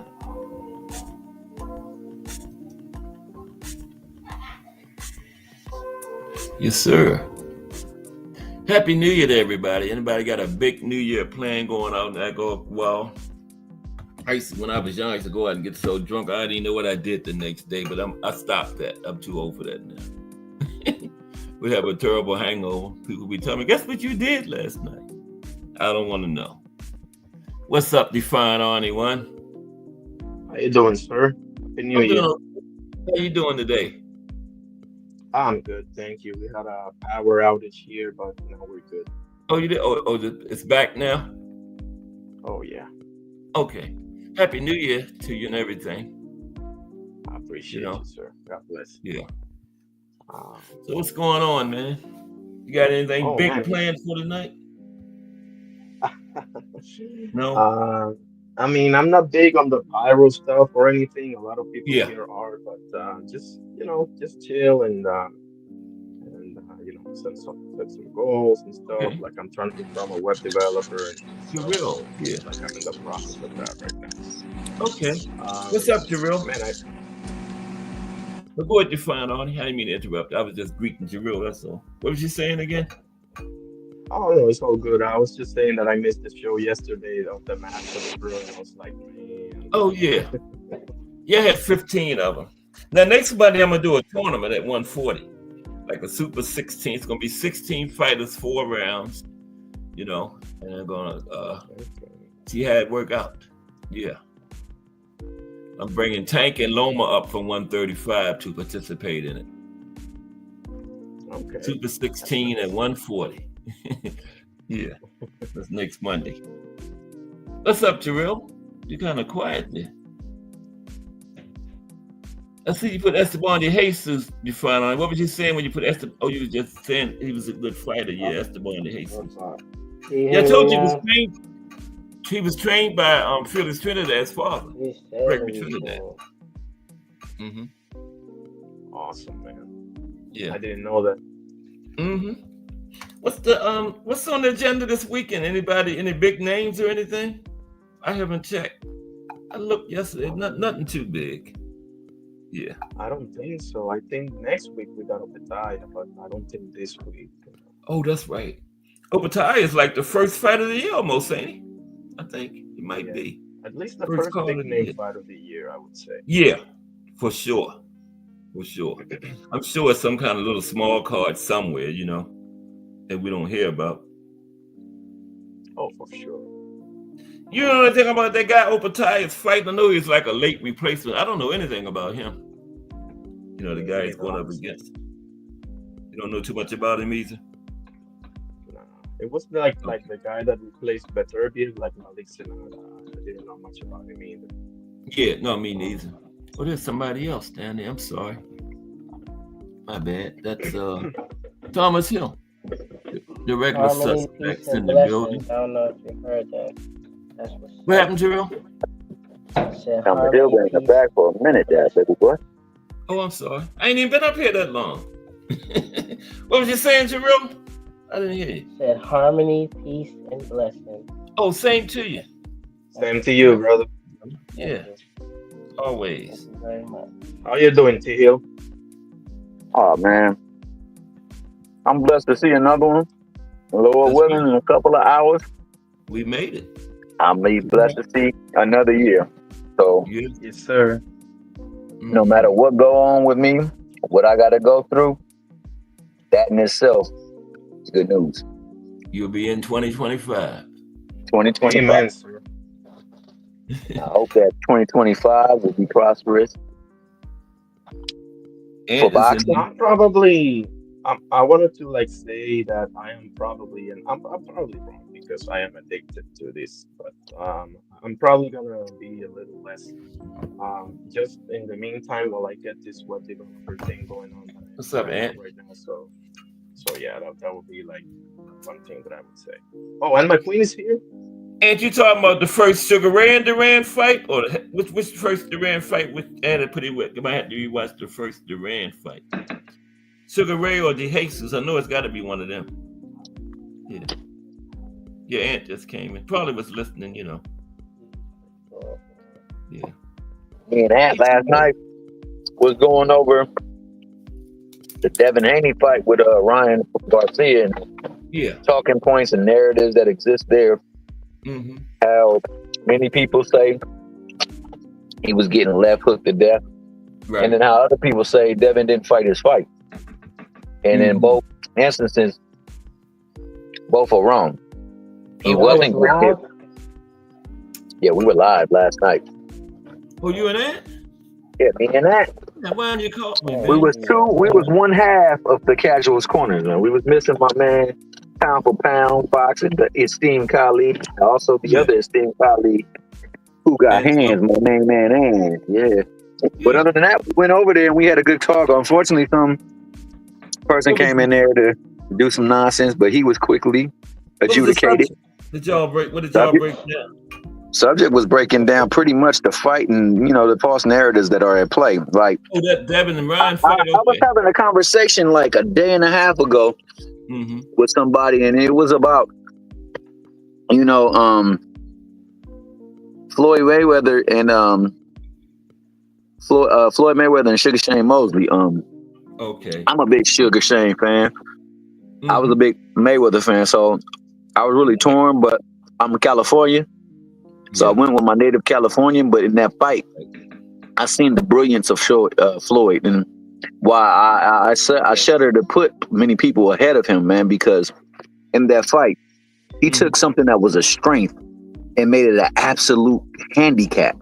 It handicapped his whole fight from that point fighting. When you look at the scoring, you'll see nothing but 10 nines, 10 nines, 10 nines, 10 nines from that point forward.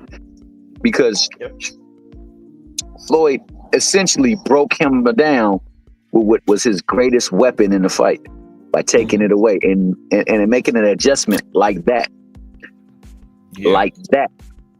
So despite the recovery that he showed, despite the wherewithal to make sure that no punches get to him when he was out there woozy on Woozy Town, my man afterwards said, you know what, he's doing this. This is what I will do to take that away. What will you do to respond?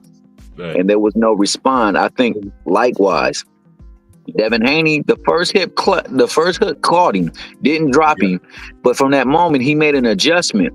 And his adjustment was leading him in this fight until they made an adjustment. And they worked on that adjustment prior to the fight. But it was to time the jab with a left hook. And once he did that, it took away the ability to use that jab with purpose and with functionality and with effectiveness and with efficiency.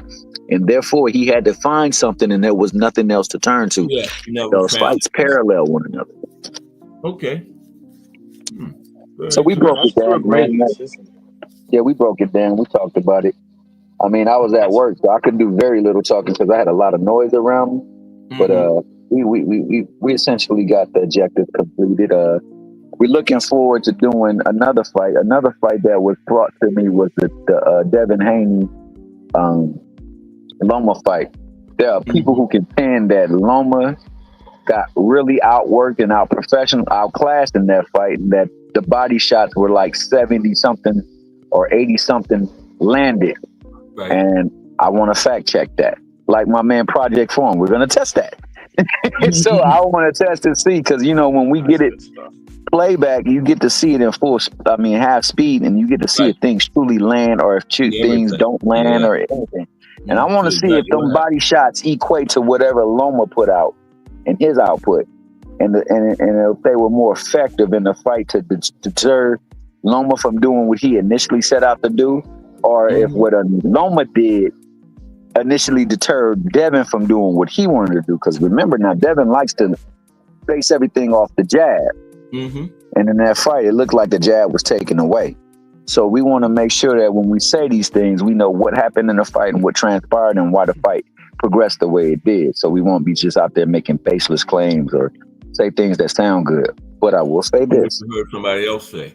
You know. While your boy Devin Haney wasn't getting left hooked to death, there was left hooks that caused damage, and some of them left hooks didn't even get called a knockdown that was knockdowns.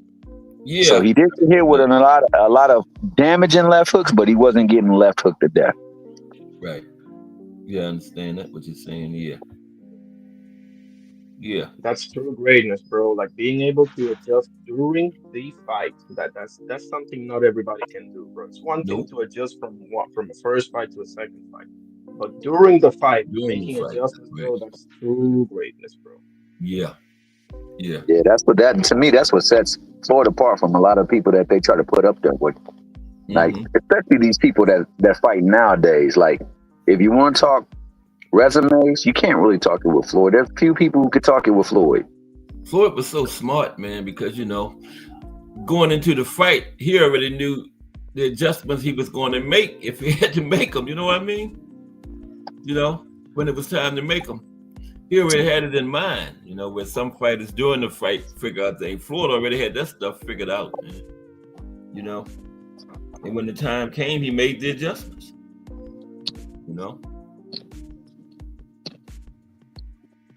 That's what that goes back to a conversation that I think all four of us were having the other day about Shakur. We were saying, Oh yeah, when I was saying, that all the greats or all the styles that are similar to his, right? They had fights where they had to get out of trouble, and those fights were before the mega fights. Before the actual guy that can KO you. They already came with that, with that ability to get out of trouble. Because Floyd had many fights, not only the Mosley fight, bro. I can go to the Augustus fight, I can go to the Castillo fight, I can go to even the Cotto fight, or Maidana one, when he had to do those were after. But yeah, I mean, like many others that I'm forgetting, that he had to, get out of a situation, and he did it. Yeah. So by the time Maidana or Cotto or Mosley came, he already had that experience, That's right. Yep. It's so many of them, you can't even remember all of them, Yeah. So important, bro, to be able to do that already, because that adds to your confidence, Otherwise, that question mark's going to be right there in the back of your head, Yeah, you got to be able to make them adjustments, because fighting gonna always go like you planned for it to go, Exactly. Even Richardson Hitchens already had one with Lemos, That's got to be confidence. Yeah. But if every fight you have, nobody can touch, when the moment comes, bro, I mean, you can get embarrassed, bro. That's right. That's right. I see. It happens. Absolutely. Oh man. Oh yeah. Yeah, we got just due in 1 minute, so we got to get ready to get on out again. But man, I appreciate y'all. This is the regular Cast Sports panel. Always, baby boy. Yeah, I appreciate y'all. Yeah. High harmony, peace, and blessings. I appreciate y'all. Yeah, Happy New Year, everybody. I will talk to y'all in the new year. Tomorrow. Exactly. We'll see you next year, Cass. We'll see you next year. That's right. We sure will. In a few hours. Okay. Appreciate everybody. Hey, you guys be safe on your holiday celebration, man. If you're celebrating with your family, with your friends, also. I'm not even going outside. Hopefully, I got everything I need already. Yeah, I know that's right, man. And I think we hopefully we get in boxing in this new year. The fight we want to see, bro, and more of them happening. Yeah. Because right now we want to put this 24 to bed and bring back 25 with big fights. Yeah. But yeah, man. I guess tomorrow will be Lord willing, will be another year for us. So let's see how it go. Oh, great. Great year for you guys, man. Excellent job. Shout out to the chat. Your celebrations be good, safe, awesome, joyful, full of love, and full of true wealth. And I'm gonna say that again, man. True wealth is the love of God, the love of family, and good health, man. And I wish that all to you this day and every day going forward into the new year. You guys be safe out there. And like Squeeze say, right back at you. Yeah, Happy New Year to you. I appreciate you. Okay. I guess I see you over at Just Dues. Okay, but for the last time of the year, Ant McQueen, Define Arnie 1, Warlock Boxing, Jarrell Hattie, Kensaw Love 1, The Rise Podcast, Melanin Queen 27, Al Booger, Crush the Legend, Trump, Mike Rim, Donnie Williams, Mike Mazik, Just Do Boxing, and Miss Cass. Happy New Year to everybody. Appreciate everybody for all the support all year. And we're going to go into this next year and try to do it all over again. But join me tomorrow, because if it's Monday through Friday at 2 p.m., it's The Boxtorian bringing you all that boxing history. Just Do Boxing is straight ahead. This is Cass Sports. Happy New Year, and enjoy your afternoon. And I will see y'all around those JBT streets.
I can't get the thing to go off.